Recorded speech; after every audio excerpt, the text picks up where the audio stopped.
ادھر پاکستان میں جو رہا اس کا کون ذمہ داری لے گا؟ تو پہلے اس کو ٹیسٹ کیس ہی دیکھ لو کہ اگر غزہ میں ہم ہوتے تو ہم یہ کہتے، بھائی پہلے غزہ پارا چنار کو دیکھ لو، پاکستان کے علاقوں کو دیکھ لو۔ بہرحال صورتحال کس وجہ سے خطرناک ہے؟ بجائے احتجاج کرنے والوں کے زخموں پر مرہم رکھا جاتا۔ سابق سپاہ صحابہ تھی جو اب جو اہل سنت والجماعت کے نام سے ہے، ان کے سربراہ اچانک مولانا احمد لدھیانوی صاحب ایکٹیو ہو گئے آج، اور انہوں نے اعلان کر دیا ہے، کل یہ دستخط ہو رہے تھے، آپ کو پتا ہے ان کی ایک خطرناک تقریر کی وجہ سے دستخط نہیں ہوئے اس موقع پر، اچھے خاصے دستخط معاہدہ ہو رہا تھا، ایسکلیشن ہو رہی تھی، اسلحہ واپس دیا جا رہا تھا، یہ سب کا معاہدہ تھا، لیکن بہرحال احمد لدھیانوی صاحب نے اعلان کر دیا ہے کہ اگر جماعت اہل سنت والجماعت والے، انہوں نے کہا اگر 24 گھنٹے کے اندر اندر مجلس وات المسلمین نے دھرنے ختم نہ کیے تو ہم بھی دھرنے دے کے پورے ملک کو بند کر دیں گے۔ انہوں نے یہ دھمکی دی، اور یہ ٹکراؤ ہے اور کیا ہے، یہ باقاعدہ تصادم کی صورتحال، اور لگ ایسا رہا ہے کہ صورتحال کو قابو پانے میں تو لگ کیا رہا ہے، ناکام تو ہے ہی ہے، مگر پورے ملک کو بند کر دینا اور پھر یہ دھمکی دینا، ڈیفینیٹلی یہ بڑی معنی خیز ہے۔ ہوش کے ناخن لینے کا وقت ہے۔ اچانک لدھیانوی صاحب کو سوئچ کس نے آن کیا، یہ بہت بڑا سوال ہے۔ یہ اندازہ لگانا مجھے اور آپ کے لیے اتنا مشکل بھی نہیں ہے، اور یہ فرقہ واریت کا معاملہ بٹن کیسے آن کیا گیا ہے، یہ کس کی توجہ کس طرح مبذول کر دی، یہ ساری دس از کال گریٹ گیم۔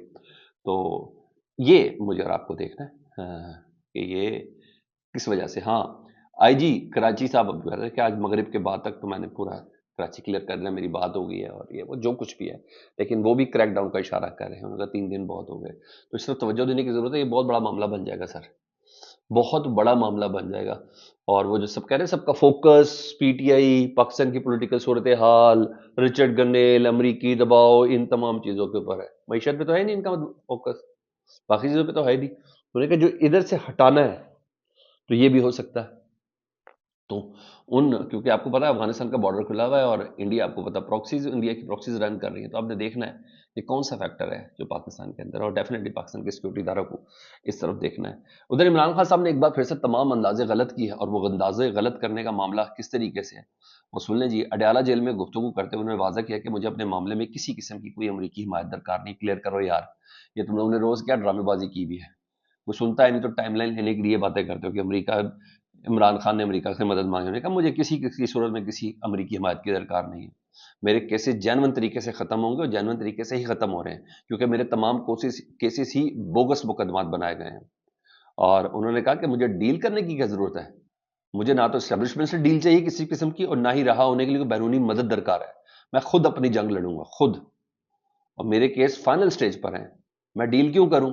یہ توشہ خانہ کیس کی سماعت تھی نا، اس کے دوران ہوا، جس کو اب 2 جنوری تک اس کی سماعت بولتے ہوئی ہے، اور مطلب وہ جو عرب ممالک والا دباؤ، قطر والا دباؤ، یو اے ای والا، سعودی عرب والا، یعنی وہ بھی تھا کہ اس معاملات کا عمران خان صاحب کو فوراً سیاسی حل نکالیں۔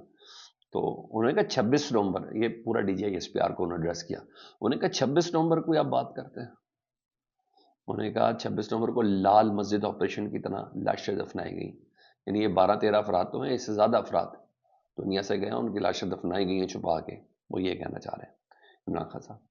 انہوں نے کہا اب 26 نومبر کی بات نہ کریں، انہوں نے کہا بنی گالہ ہاؤس اریسٹ میں نہیں جاؤں گا، اور اسٹیبلشمنٹ کو چاہیے کہ آپ ملک کی سرحدوں کی فکر کریں، ہماری فکر نہ کریں۔ Proper D G I S P R کو کا جواب دیا کہ اب سیاسی گفتگو نہ کریں، ہمیں نہ بتائیں کہ پی کے ہمیں معاملات دیکھنے، یہ ہمارا معاملہ ہے، ہمیں پتہ ہے کیا کرنا ہے، مگر 2.5 سال سے میں کیس لڑ رہا ہوں، 1.5 سال میں جیل کاٹی ہے، پھر کیا ضرورت ہے مجھے ڈیل کرنے کی، اور جیل سے باہر آؤں گا تو اپنے تمام کیسز ختم کر کے ہی آؤں گا، میرے تقریباً تمام کیسز ختم ہو بھی چکے ہیں۔ علیمہ خان صاحب نے بتایا کہ عمران خان صاحب نے کہا کہ جو 9 مئی کا کیا کرائٹیریا کرتے ہیں، جنہوں نے پارٹی چھوڑی 9 مئی کے بعد، جنہوں نے مقدموں میں تھے، جن کی فوٹیج وغیرہ سب کچھ آپ لوگ چلا رہے تھے، جیسے انہوں نے پارٹی چھوڑی ان کے تمام مقدمات کیسز معاف کر دیے گئے، یہ عمران خان صاحب کہتے ہیں، انہوں نے کہا یہ کرائٹیریا آپ کے میرٹ کا، یہ انہوں نے کہا۔ فواد چودھری صاحب کا لاکھ اختلاف سے ہی پی ٹی آئی کے لوگوں سے، مگر کچھ باتیں وزنی کرتے ہیں، ان وزنی باتوں، ان باتوں میں وزن ہوتا ہے، اس کو ذرا سننا سمجھنا بہت زیادہ ضروری ہے سر، بہت زیادہ ضروری ہے، چیزیں دانش تو کسی سے بھی لی جا سکتی ہے۔ فواد چودھری صاحب کہتے ہیں کہ کسی صورت بھی، ہر صورت میں عمران خان کے ساتھ عوام کھڑی ہوئی ہے، اور لیکن سٹیک ہولڈرز اس کو روکنے پہ لگے ہوئے ہیں، سٹیک ہولڈرز مراد حکومت، اسٹیبلشمنٹ، یہی سب چیزیں بتا رہے ہیں، روکنے پہ لگے ہوئے ہیں، اور اس تصادم میں پاکستان بری طرح تقسیم ہو گیا ہے۔ اسٹیبلشمنٹ نے بتا دیا ہے کہ عمران خان صاحب سے بدلہ لینے کے لیے ملک کے مفاد کی بھی قربانی دینی پڑی تو کوئی مسئلہ نہیں ہے. انہوں نے یہاں تک کہہ دیا ہے کہ یہ نہیں دیکھ رہے کہ پاکستان کو کیا نقصان ہو رہا ہے. انہوں نے کہا بس عمران خان سے ہم نے بدلہ لینا ہے. انہوں نے کہا پی ٹی آئی کی لیڈرشپ کا مسئلہ ہے کہ یہ سیاسی تنہا ہے. اس میں کوئی شک نہیں ہے پاکستان تحریک انصاف سیاسی تنہا ہے. مجھے بتانے کون سی اپوزیشن ان کے ساتھ موجود ہے. محمود خان چکزئی صاحب کی بات کر رہے ہیں.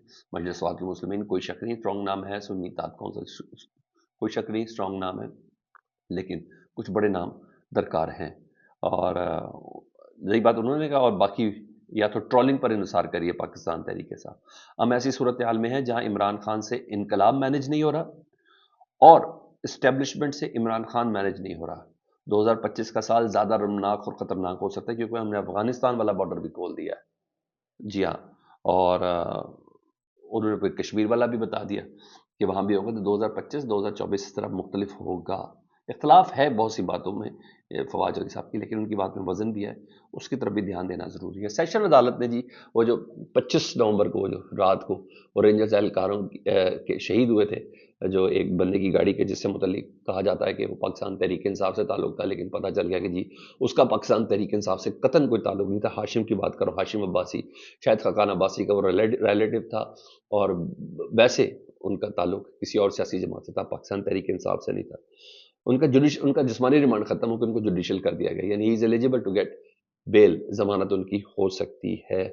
تو اب دیکھیں کیا ہوتا ہے. اور اب ضمانت کے لیے اپلائی کیا جائے گا, اور ضمانت اگر ہو گئی تو ساری باتیں پھر لوگ رابطہ کریں گے. ضمانت ہوگی, جیسے اعزاز سید نے ان سے رابطہ کر کے پتہ کرایا تھا کہ بھائی ان کا تعلق تو پی ٹی آئی سے ہے نہیں. اگر اور لوگ مل گئے تو پھر 26 نومبر کے غبارے سے بھی ہوا نکل جائے گی. فیڈ بیک سے متعلق ضرور آگاہ کریں. اپنا بہت خیال رکھیں. اللہم صلی علی محمد و آل محمد.